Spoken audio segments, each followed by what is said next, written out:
Penny with SwissWatchExpo. Today I'm looking at a 31mm mid-size ladies Rolex Datejust. I chose this one because I really like the look of casual watches. I'm far more of a casual person, and this one ticks all the boxes for me. This has the Oyster bracelet, which is very casual, and I really like how comfortable it is. It's also got the smooth bezel, which again, it's very sporty and casual, which I really prefer this to the fluted bezel, even though the fluted bezel is iconic. I just really like how clean and smooth the smooth bezel is.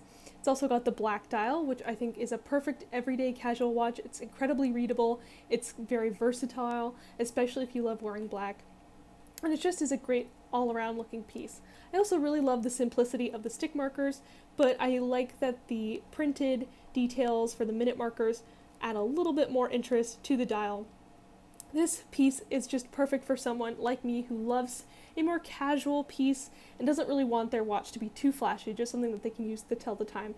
And of course, a Rolex is a great choice because it's incredibly reliable and incredibly durable. So if you want a more casual piece or even a dressier piece, you should check out our entire Rolex collection because we have both in stock and ready to ship right now, all at SwissWatchExpo.com.